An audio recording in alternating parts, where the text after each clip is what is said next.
Hello, welcome to new Reddit voiceover update. Today we will take a look on subreddit, Confession. Enjoy.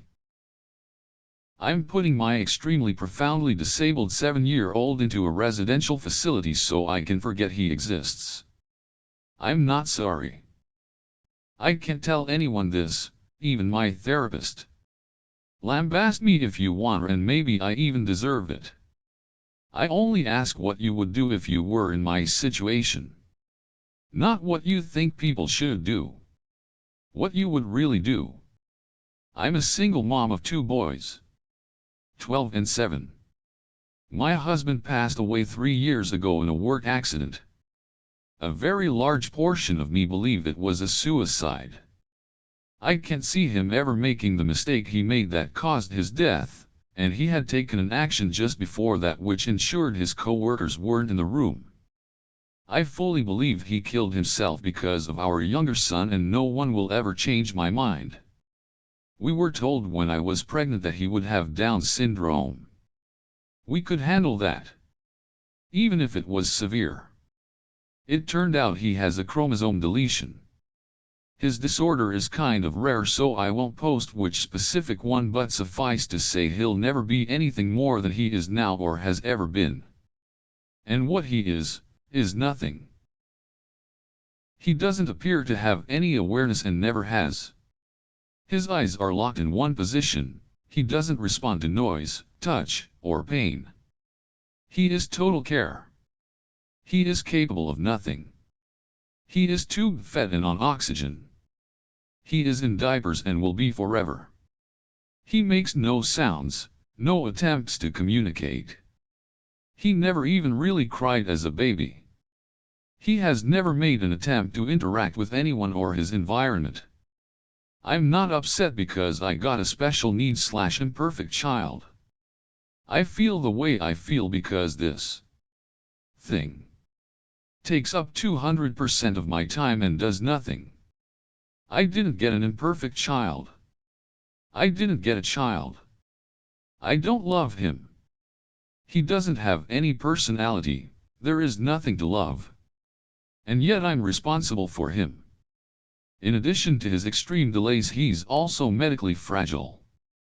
Respiratory crises, fecal impact ions, his autonomic nervous system doesn't function properly, issues with his G-tube, infections, pressure sores no matter what we put him on or how we position him. Our older son has suffered because his non-existent brother has colored everything in his life. He's had medical care get delayed because there's only one of me and Ho's brother is more critical. We do have a visiting home nurse but only 20 HRS/week and we aren't eligible for more. I was starting law school. I gave up my dreams and my plan for my children for this potato. My older son can't do a lot of things he wants to do because of the younger's need for care and appointments. The final straw was I heard a sound. I went into younger son's room to check, thinking he had forgotten how to breathe again, and saw older son hitting him and screaming, "You're why I don't have a mother. You're why I don't have a father. You're why I can't have friends over. You're why I can't be in sports. I didn't ask for you and I hope you die." Instead of being horrified, I watched. And younger son just did not react. No signs of pain or fear or upset. No reaction at all. He breathes but he is not alive. He doesn't know who I am. He doesn't know who older son is. He has no sense of self, life experience, or awareness of his surroundings. He doesn't need to be in my home. He doesn't know or care where he is. He is genetically my son but he is not family. My previously abused, brain-damaged cat who can't walk straight has more personality and is far more lovable than my child. In fact, I was looking forward to raising a Downs baby. Even one with severe impairments, for that reason. With disability can come gifts. This boy is not a gift. He is a genetic mistake. I probably should have miscarried and would have definitely terminated if I'd known he would be like this. And the flip side is, if he has awareness, he's miserable. And there is nothing I can do. If he has likes and dislikes, no one knows what they are. If he is in pain, he can't tell anyone. If he wants anything, he can't communicate. He's had every imaginable therapy, nothing has made a difference. And so he's leaving our home on the 29th.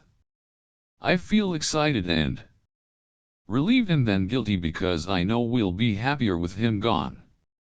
He's already taken my husband and my son's father. He was working so much OT to pay for the cucumber's care. For the experimental therapies insurance wouldn't cover. Because this one was going to be the breakthrough. He was tired and defeated and disappointed. He sought counseling as well, but I don't think he could ever say the words, "I don't want my son in my home," either. He's ruined my older son. I was so wrapped up on the younger I never realized how ignored and damaged he was. He lost his father too.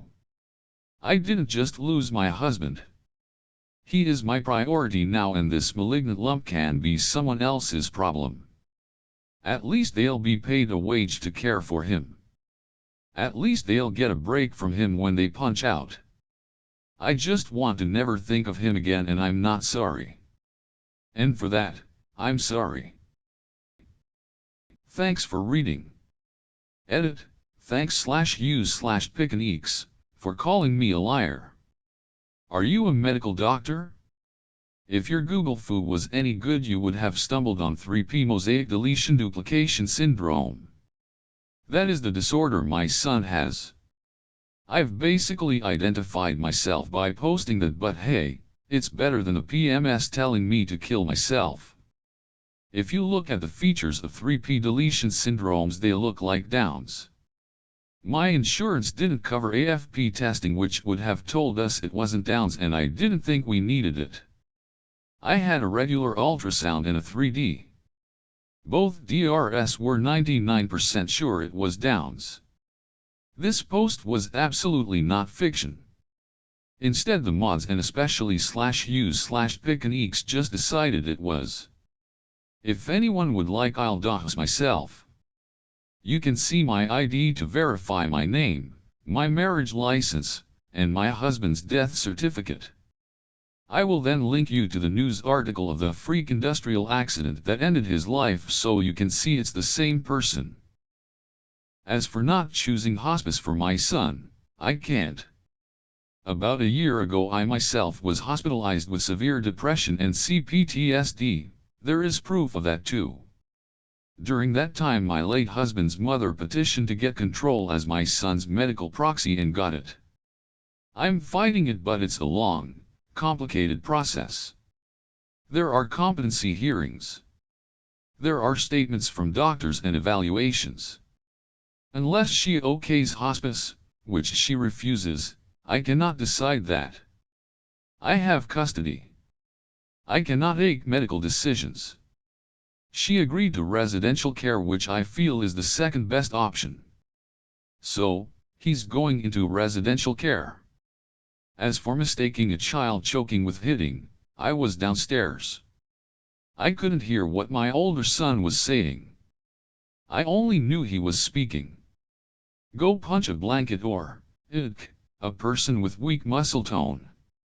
Then ask said person with weak muscle done to cough.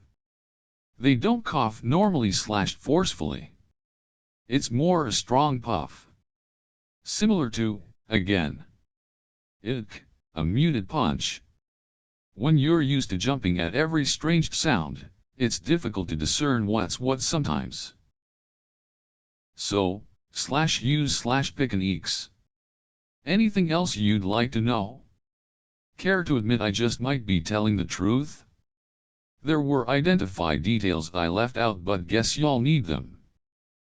I added Tabasco to Wendy's chili and used it to get second place in a chili cook-off. Title basically says it all. This wasn't a professional organized competition.